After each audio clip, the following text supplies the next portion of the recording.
Who's that?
What's going on, guys? Krusty K's here, ready to break down this MLB slate.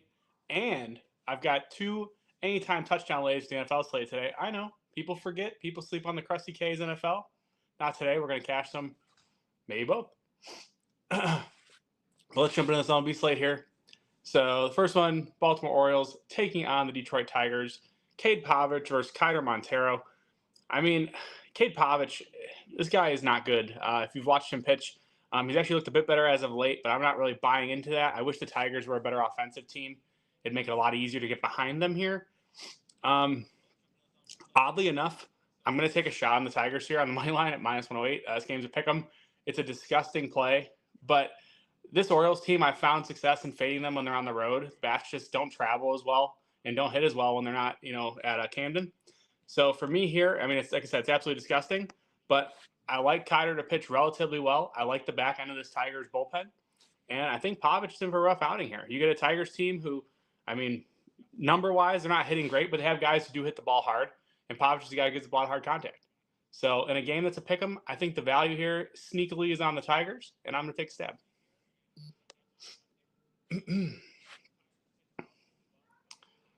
Our next one, the Cincinnati Reds taking on the Minnesota Twins.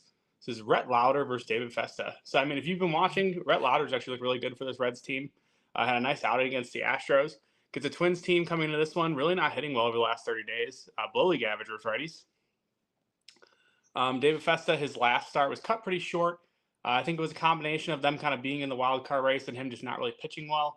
So I do like him to pitch better in this spot. He gets a Reds team who continues to have the same inconsistencies that we've seen all season. Obviously, the Twins, it's a disgusting price, so I can't lay that.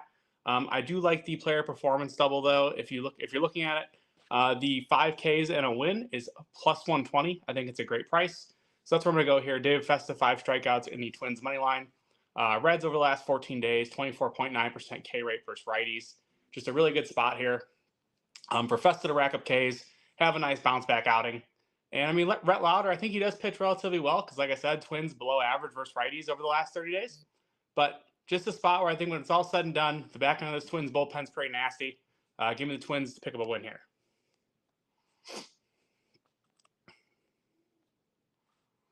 Our next one, the New York Mets taking on the Philadelphia Phillies. David Peterson versus Christopher Sanchez. So getting the Phillies here at a really playable price really sparks my interest. That's the first thing I noticed when I looked at this game. And that's ultimately where I settled. So Phillies on the money line here. I like it. They're just the better team in my opinion. I refuse to trust this Mets team. This is a team that I've backed a handful of times, and I bet you they've scored like 1 run total in all of the games that I backed them. So for me here, Sanchez sneakily one of the better starters in all of baseball, truthfully, and definitely a key piece in this Phillies rotation, in my opinion. So really like him to pitch well here against the Mets. Think he finds quite a bit of success. It's a Mets team that, similar to the Orioles, when they go away from their home stadium, they're just not as good. So give me the Phillies here on the money line. In terms of props, I didn't love a lot in this game. I think where they're at right now, Christopher Sanchez is pitching out at 17.5. I mean, I like the number, but the odds are gross at minus 178. So nothing really for me here in terms of props, but just a game where I think the Phillies pick up a win at home.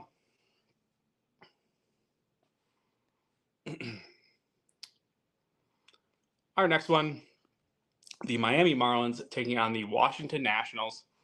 This is Adam Oller versus Mackenzie Gore.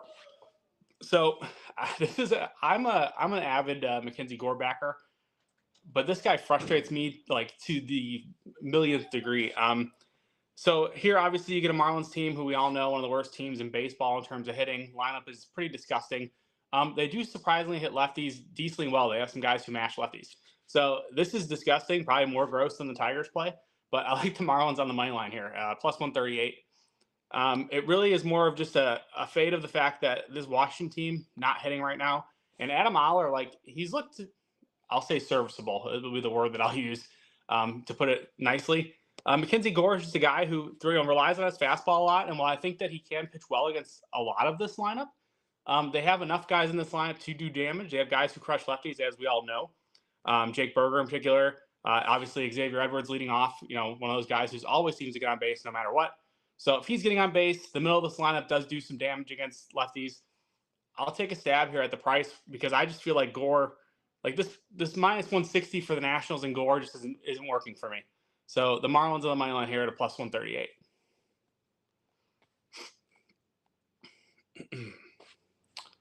Our next one, probably one of the bigger matchups on the slate. The Boston Red Sox taking on the Yankees. Cutter Crawford versus Carlos Rodon. I actually have an official play in this game that I will give you guys.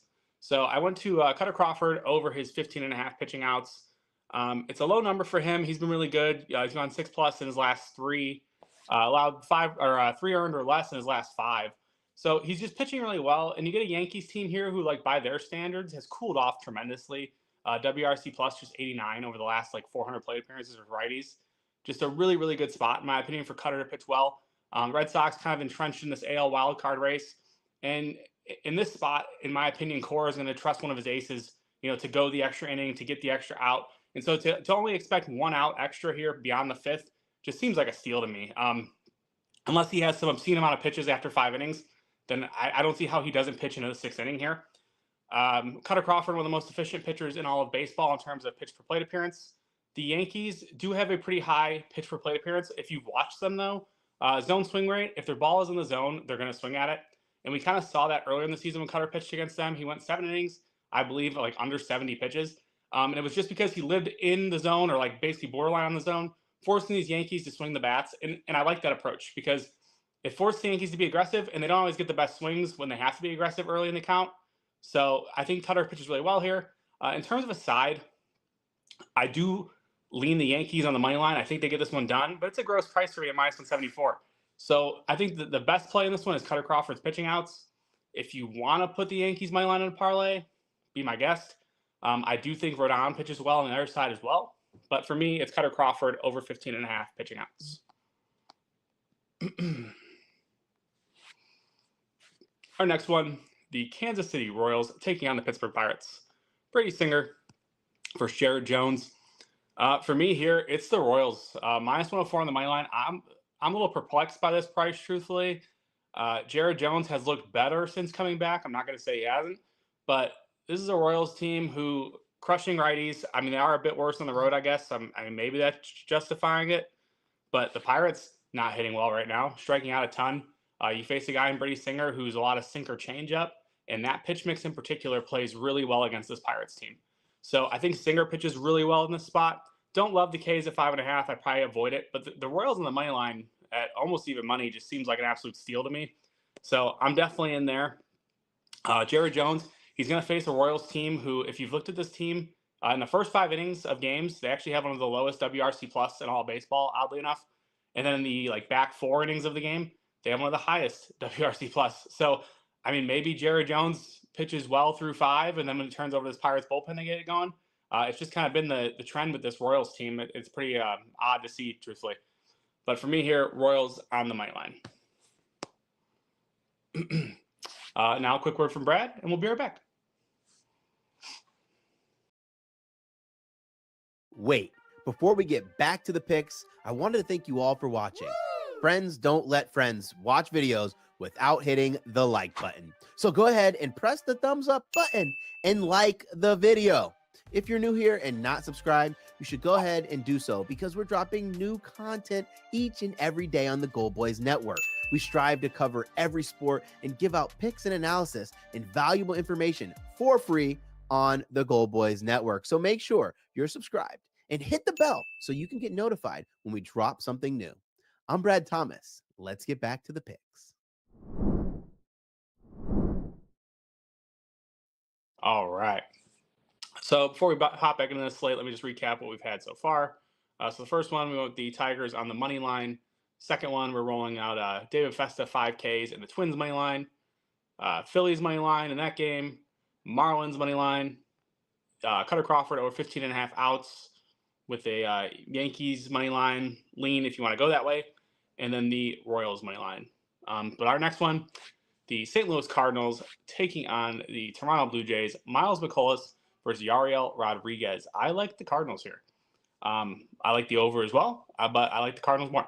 So Yariel Rodriguez is a guy who struggles with his command, as we all know. I think he's going to struggle in this spot. You get a Cardinals team who does like to take a lot of pitches.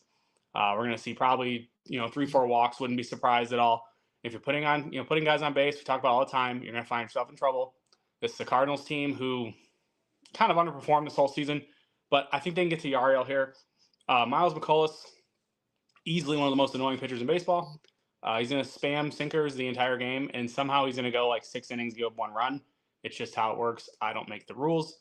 But for me here, Cardinals on the money line. If you're looking at props here, there wasn't a ton for this game. I looked earlier. Let me see if they added anything for you guys. Okay, so they did add. Yeah, so I mean, it's a pretty gross number, but I really like it as a parlay piece. Yariel Rodriguez under 15.5 outs. I don't see any world that he goes beyond 5 here. This is a guy who Toronto knew they were going to have to limit coming into this season. And to even see them offering a under 15.5 line for outs, regardless of the juice, I don't want to say it's free money, but unless he has 40 pitches through 5, he's not going beyond 5. So it's a great parlay piece. Like I say, you want to put with the Yankees, it gets you even money. But just a great parlay piece for sure. And the fact they're even offering it just feels like a steal. Our next one, the Tampa Bay Rays taking on the Cleveland Guardians. Taj Bradley versus Ben Lively. I like the Guardians. Ben Lively, it's more a fade of Tampa Bay more than anything else. Ben Lively has been pretty good for this Guardians team, a lot better than I expected. When I saw they signed him, I was a little confused. But this team just figures out ways to get the most out of these pitchers that have kind of overstayed their welcome in the MLB, I guess. They continue to bring in all these guys that nobody wants, and they pitch well, and they do stuff well, and they put this team in position to win. And this is no different here. You got a Rays team striking out at an absurd rate over the last 30 days, 27.9% versus righties. So just absolutely terrible. And they're not hitting. So Ben Lively should be able to pitch really well here. Taj Bradley on the other side has been getting absolutely shellacked. If you've been watching, his barrel rate over the last 4 starts, I think it is up near 12%. And now you're going to face a Guardians team who is loaded with guys who know how to put the ball in play, know how to make contact. This just feels like a recipe for disaster, a recipe for a short outing for Taj. I don't want to fade his strikeouts because this Guardians team does strike out a lot more than the Guardians teams that we're used to. But I do think the under 17.5 pitching outs hold some value. I really think this Guardians team can get to him here. But ultimately, Guardians of the money line, minus 130, super playable. And I think it's really only because Taj does get some respect from the books. But I think he struggles here.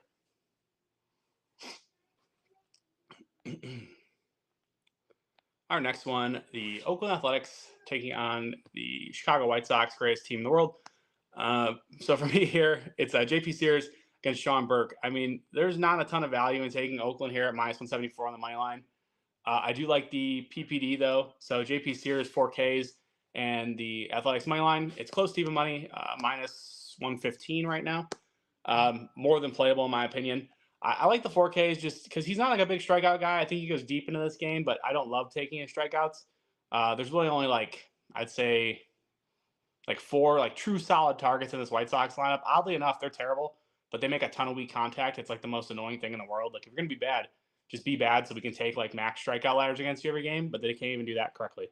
So White Sox over the last, what are we going to look at, 2 weeks, 30 days, 60 days, WRC plus of 48 versus left-handed pitching. If you don't know, that's absolutely terrible. Lowest in the league, and it's not even close. So, and for the season, actually, they have the lowest WRC plus, historically low. It's actually kind of comical. I did see they won in walk-off fashion yesterday, the White Sox, which is hilarious to me.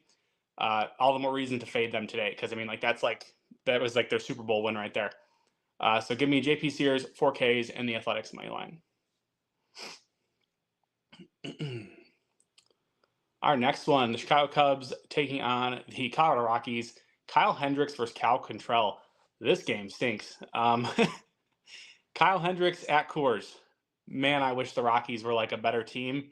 I'm going to back the Rockies here on the money line. It's disgusting. But Cal Quantrill at Coors, for whatever reason, has been really good, considerably better than I ever expected. And you get a Cubs team here coming into Coors who, swinging it pretty well. But I think that the Rockies going back to Coors, I think they really get the bats going here against Hendricks. Hendricks, we all know, soft tosser, a lot of sinkers, a lot of changeups. He has increased his curveball usage a bit, but that pitch does not work well at Coors. So he's going to have to kind of go back to that mix that he was going with earlier this season with the sinker changeup, and I think he gets tattooed. This total is 11.5. Obviously, they're at Coors, but it's one of the higher Coors totals that we've seen as of late. And this just feels like a spot where the bats, I truthfully think the bats do get going on both sides, but I just love getting the Rockies at plus 110 here. I think that's a ton of value given how Quantrill's look compared to Hendricks. And I'll back the Rockies to pick up a rare win.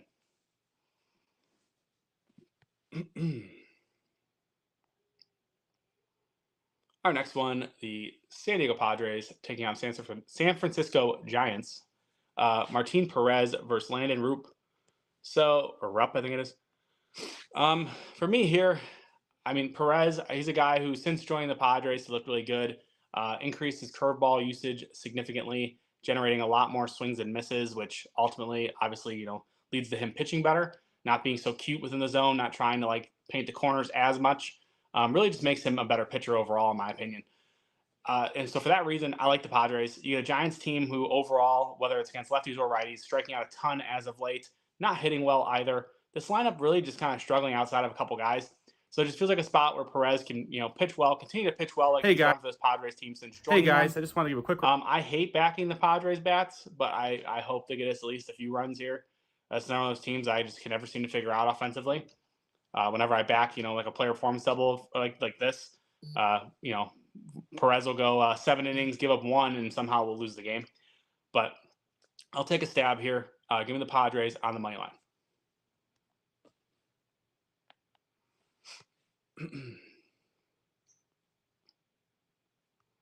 Our next one, the Houston Astros taking on the Los Angeles Angels. Ronel Blanco versus Caden Dana, however you want to say it. For me here, I mean, this is a tough one because the Astros at minus 200 on the road is not a number that I'm comfortable laying by any means. If you want to parlay it with something, I think it's a good look, but definitely don't love laying that kind of number. I'm actually, oddly enough, going to go with the Angels first 5 team total under. So it's a little bit of a cheeky play for me. Definitely not something that I run, usually. But I want to back Blanco. Don't want to back the Astros bullpen. So for me here, it's the Angels first 5 team total under. It's sitting at 1.5 right now. Yeah, 1.5. Little scary, but I think that Ronel can go give us probably 5 scoreless here against this Angels team, who's just not hitting well. Ronel's pitch mix, obviously we know he relies heavily on that changeup. That's a pitch this Angels team does not handle well. So I like Ronel, sticky stuff or no sticky stuff, to pitch really well against this Angels team.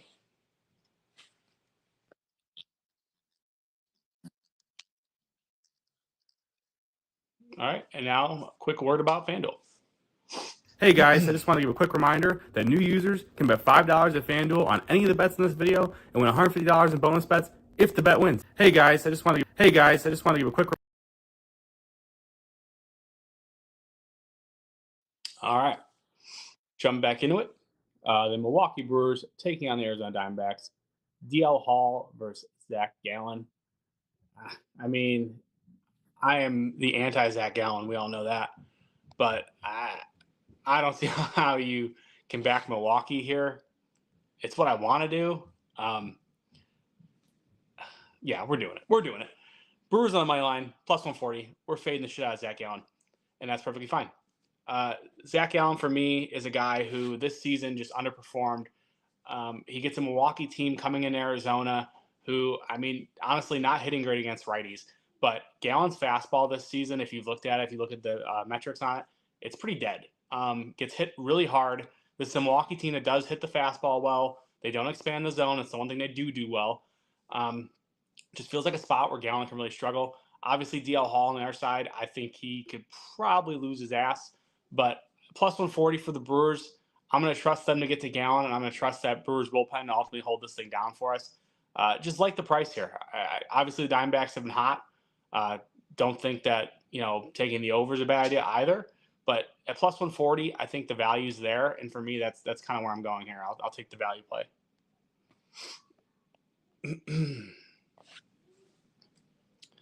Our next one, the Texas Rangers taking on the Seattle Mariners. Andrew Heaney versus George Kirby. I like the Rangers. George Kirby has been a guy who I've faded numerous times this season. It just doesn't look as good as he did last year. Last year, he missed a ton of bats to his fastball. This year, not so much. Obviously, the Rangers, a team that has underwhelmed the entire season. I'm not going to sit here and try and say that they've been good because they haven't.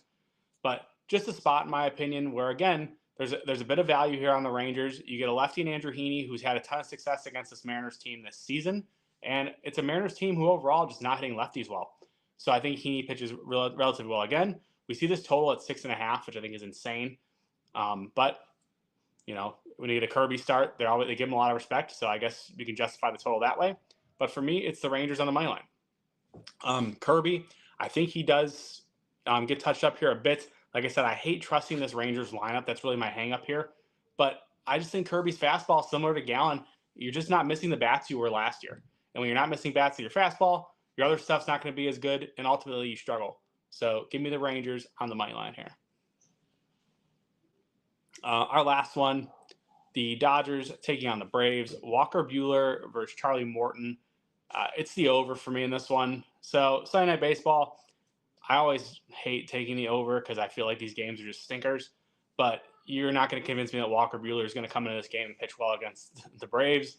And you're sure as hell not going to convince me that Charlie Morton's going to come into this game and pitch well against the Dodgers. So total stood at 8.5.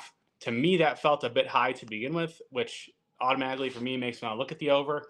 I think Buehler really struggles here. His fastball stinks. His off speed stinks. This guy is just not. He hasn't pitched. Until this season, it was like 500 days or something. I don't know. It was something absurd, but hasn't pitched in baseball in a long time, and the stuff's just not there anymore. It's really that simple. Maybe it gets better next year when he comes back, but this year it's not, and I'm fading that. Charlie Morton on the other side, coming off a pretty good start. Had some pretty cupcake matchups so far, in my opinion, over the last month or so, and this is one of those ones that is certainly not a cupcake matchup. So over 8.5 in this Sunday Night Baseball game. I think we see some fireworks. I think we see some runs. Give it to me. That is the whole MLB slate, though. So if you have any questions, feel free to drop them. While you're doing that, I'm going to give you guys the greatest touchdown parlays of all time. And we're going to cash NFL bets on this show. I know, it's crazy. But here we are. So the first one is probably the chalkier of the two. But it's, let me pull it up for you guys real fast. So it's on FanDuel. I use my 50% boost, gets it to plus 1,100. It's Derrick Henry, Jordan Mason, Jonathan Taylor, and Kyron Williams. 4 running backs. We're going to call this the do your job parlay. All right. Really can't be any more simple. I feel really good about it. I thought getting these 4 at plus 1,000 with the boost felt like a really good price. So I went there with that one. I think my guy James will probably throw it up on the screen at some point. Okay, cool. All right. So that's the first one. My next one, this one's a little more of a long shot, but there is some research. I mean, there's some obvious, there's just a ton of value here on these guys. So this one is 3 quarterbacks for rushing touchdowns. I use my DK, no sweat on it. It's just about plus 2,500. So the first one, Lamar Jackson, going up against the Raiders. Obviously, he didn't run one in last week. I think he gets one this week. This is a pretty bad Raiders defense, and I see the whole world on Derrick Henry just like myself. So you know how that works. When Derrick Henry doesn't get one, Lamar Jackson is going to get one. It's just kind of how it works. The second guy on this one, Malik Willis, starting for the Packers today. If you don't know, he had 30 rushing touchdowns for Liberty when he was in college. This is a guy who hasn't played a ton in the NFL. A lot of people wrote him off. I don't think he's going to be great by any means, but it's a spot where he's going to use his legs, in my opinion. And this is a Colts defense that got absolutely gashed on the ground last week. So Malik Willis, anytime touchdown. And the last one, Jayden Daniels, get him a plus money. You saw what he did last week. You saw what he did in college. This is a guy who runs, and he's getting the end zone once again here in a big rivalry game for the Commanders. That's, like I said, 25-1. That feels like an absolute steal for those 3 guys to get in the end zone. So that's where we're going. For MLB, my 3 best bets before we jump off of here, we'll go with David Festa, 5Ks, and the Twins money line. Number 2, we will go with the Guardians on the money line. And number 3, let's go with the over in the Dodgers-Braves game. As always, this is presented by our guys over at OddsShopper. Appreciate them. You can get all my official plays at goldboys.com. Appreciate you guys all for tuning in. Until next time, I'm Krusty K's. Let's have a fucking day.